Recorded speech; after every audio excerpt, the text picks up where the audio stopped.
The 25th Hour Radio Show. Welcome to the 25th Hour Radio Show. I am your host, Rob Fairless. Today on the show, I have musician Tom Cochrane. Tom, thanks for joining me on the show today, buddy. Hey, Rob, it's my pleasure, and Happy New Year's to everybody. I hope 2016 is a better year all around for everybody. There you go. Tom, it's tradition that I start off with basically the same question on each show, and it's to get a little background, a little history lesson on what got that day's guest interested in what they're known for. So you being a musician, what was it that sparked that interest initially in you? What was it that made you want to even pick up a guitar? Well, Rob, when I started, it was almost like everybody got into a band because the Beatles were such a big thing. And I was interested in music prior to that, and I wrote poetry, but I kept that hidden from my friends. It wasn't the coolest thing to do, writing poetry back when I was a 10-year-old or whatever. But the Beatles I became enamored with the Beatles like everybody else did. And then the Stones, of course. But later, I think Dylan probably left the biggest, mark on me and probably was the biggest influence in terms of me thinking, songs can be more than pop songs. They can address a lot of things and move a lot of people in different ways and more varied ways. And it's almost, I've gone on to call myself a sonic journalist at times because I tell stories that impact people.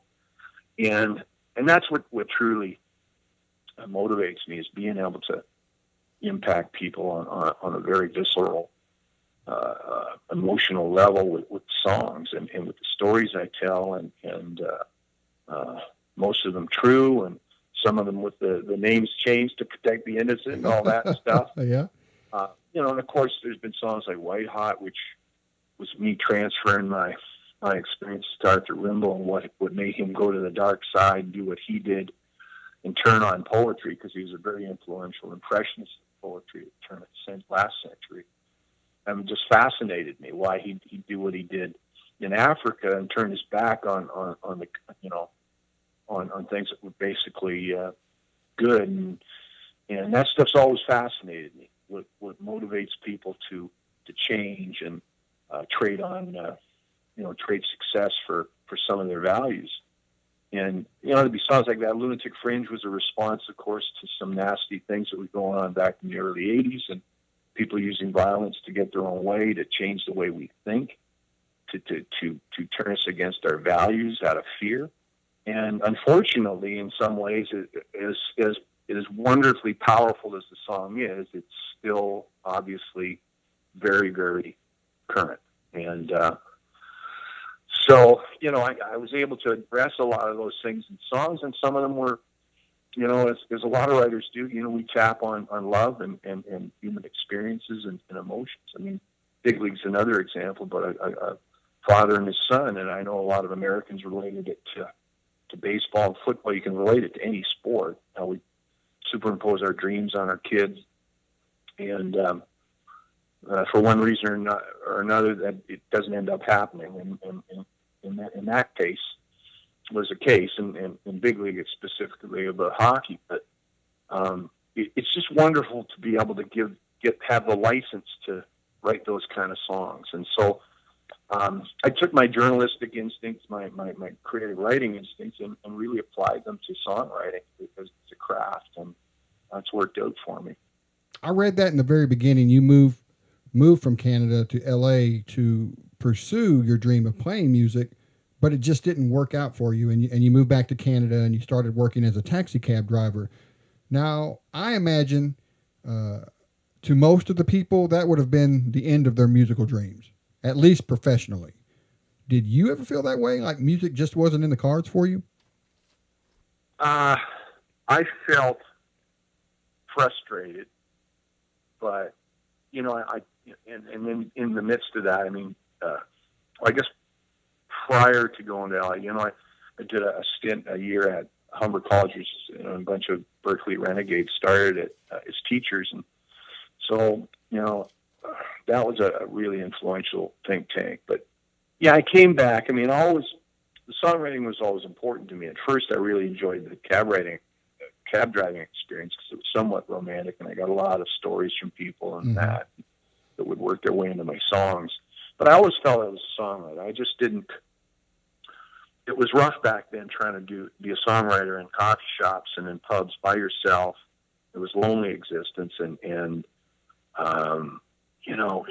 people just didn't want to hear original stuff. They wanted to hear cover songs. Yeah. You know, I hated Aerosmith for a long time until I met the guys because you'd be hitting the side of the head with a beer bottle and people screaming for Aerosmith, and you're sitting there with your acoustic guitar. It's kind of frustrating. I remember crawling out of a bar in Northern Ontario, and there was a biker fight. They were beating up some poor guy, and I'm crawling out of there with my guitar going, "Don't shoot me, I'm the guitar player," you know? And it just, so I got into driving cab as an escape from that. I'd worn out my knuckles banging on doors in L.A. and then playing talent nights at the Troubadour, and ran into some interesting guys. You know, a lot of guys that ended up successful comedians in particular. I know a lot of guys that were just out of the army, that guys had told them they were funny, and they were dressed up as chickens, and it was kind of weird. Scary. So I did a lot of those and a lot of guest sets and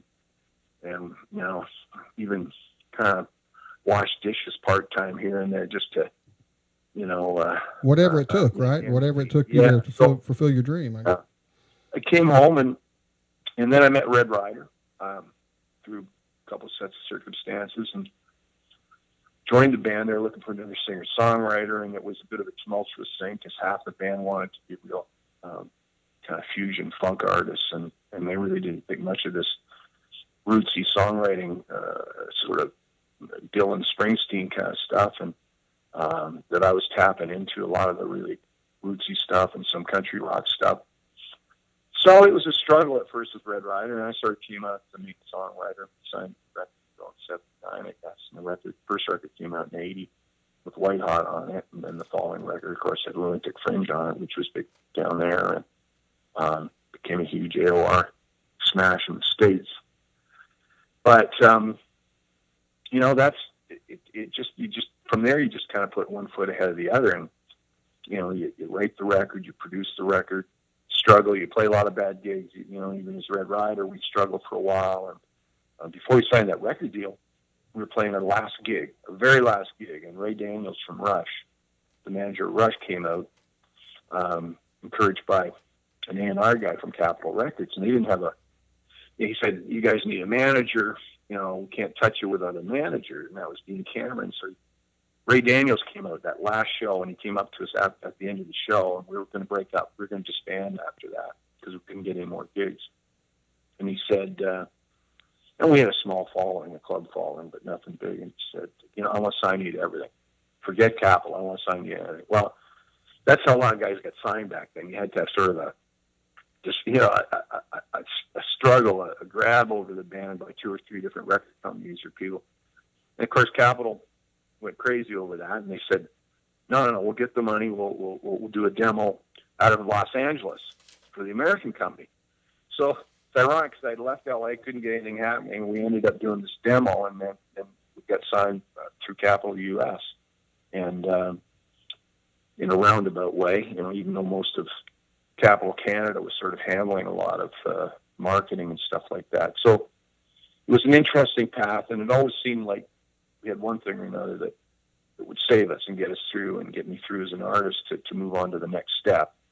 And then at the end of a record, you're out of a job, and you hope, we were lucky enough to have that one song or 2 songs on every record that allowed us the great pleasure and the blessings of being able to move forward. And the first one was White Hot, did okay, mid-chart in the States, and then the next one was Lunatic Fringe, and of course it was huge on American AOR radio, and so we just kept getting lucky and got a chance to make another record. Before you know it, you've got a legacy. You've got a history of a body of work that affects a lot of people, a lot of your fans, and the people that come out to the shows. So it's just again, you don't tend to look at the big picture as much as you just put one foot ahead of the other, and then before you know it, you've got a following, you've got a huge body of work. Yeah, man. I mean, when the band itself started achieving all its mainstream success, and you started making money, and people started to recognize your name all over the world, were you able to adjust to that lifestyle change easily? I mean, was it all you thought it would be? Uh, yeah, I mean, I got to be honest with you, Rob. It was, it was a struggle. It was never easy. I mean, it was a struggle with Bruce Allen, who was having more success at one point with Brian Adams and Loverboy than he was with us. And, you struggle with that. You still struggle with making ends meet, even up until, the mid or early 80s. So, but then it slowly evolves and starts coming together. And, I remember at one point in the mid 90s going, well, is it over? But, things just kept happening. So, I wasn't making as many records, but all of a sudden you become a heritage artist, for instance. And people keep wanting to see you. They rediscover the older songs. Some people are turned on by the new stuff. And Mad Mad World was crazy successful.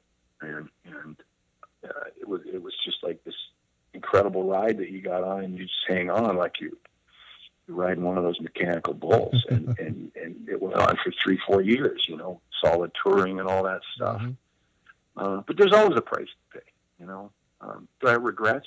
Of course I do. In spite of the song, No Regrets, I wrote it. All regrets, and the business is always throwing curveballs at you. And, but it's been a great ride, and I wouldn't trade it for anything. And I look at my fans as friends, and we have, still doing it, still going fairly strong, not doing the number of shows a year. We did 35 last year. I'd like to do more in the States. We only do a sprinkling of those. But for whatever reason, the bastion of support is here in a couple of pockets in Europe. But it's the airplay has been very welcome, and it carries on, and I'm thankful for that, Absolutely, man. You're still going strong. You just put out an album not too long ago titled Take It Home. Congratulations on that, by the way. Yeah, I love it. I had fun stuff. It's a body of work. It's one of the best I've done in quite a number of years, I think. But I appreciate that, Rob. Thank you. Yeah, I mean, when you're writing and arranging a new album like Take It Home, I'm curious on where you draw your inspiration from. Is it more from Tom Cochrane today, or do you still reach back from experiences from your youth to write your songs? I think a little of both.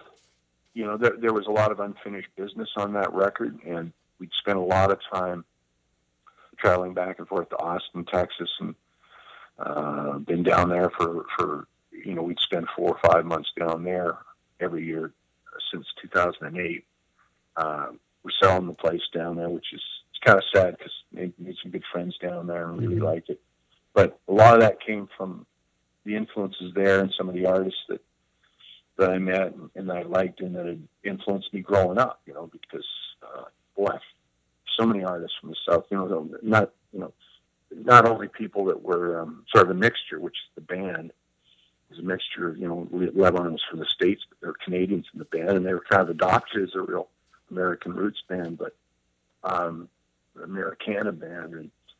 But, a lot of people, like, whether it be Alan Toussaint or Ry Cooder or Lead Belly, a lot of those people influenced my work over the years, and I drew from them. So on that record, I touched on a lot on some of those roots, and I was proud of it. So it was sort of taking care of some unfinished business because it's a pretty rootsy record, And just so everyone knows, you can go to Tom's website, tomcochrane.com, and listen to the single Diamonds off the new album, Take It Home.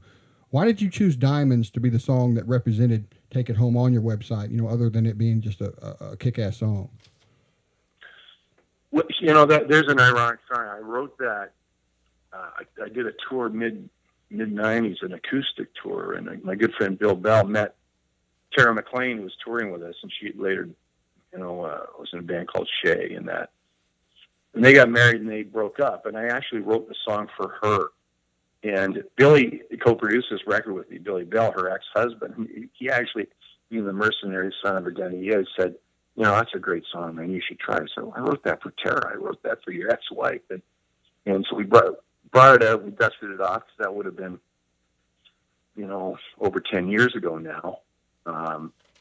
And so that's one of the ones that a little bit older in the archival material that I brought out and dusted it off. And it just, it turned out it was a good song for me to do. And I'm glad you liked that one. I do. I really enjoyed it. Are you working on anything right now? Any upcoming projects that might be worth mentioning here today? Well, right now I'm sorting through a lot of ideas, a lot of things that we might do. Might do like a singer-songwriter workshop thing that we're thinking about doing with HBO and in Canada. But it's really at its early stages. I haven't dug into it. And we do it at a really famous venue in Toronto that's kind of like the Grand Ole Opry was in Nashville. So that would be fun to do. A bit like Elvis Costello's thing, or the hall. Daryl's house.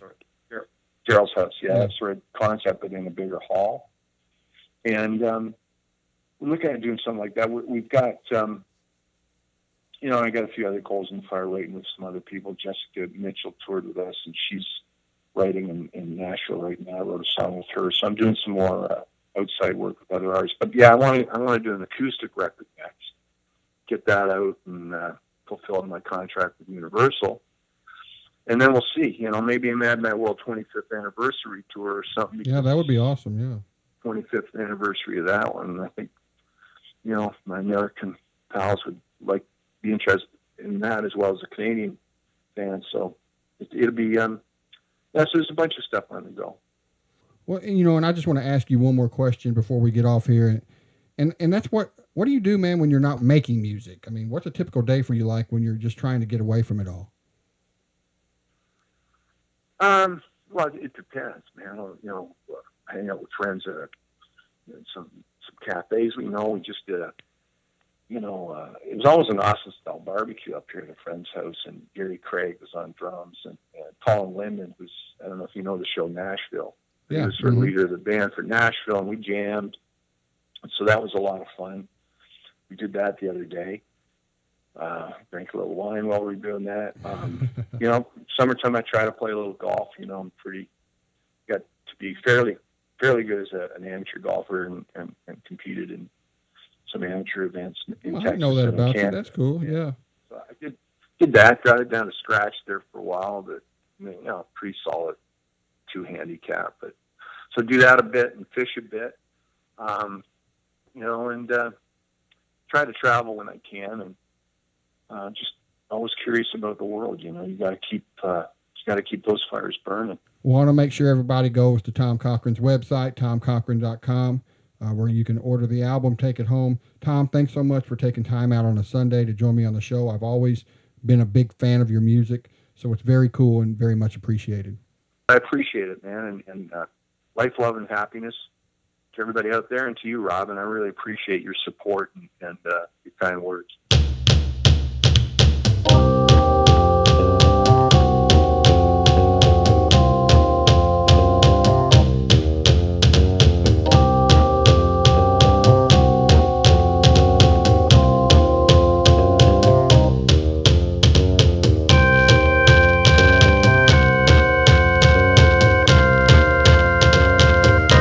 The 25th Hour Radio Show.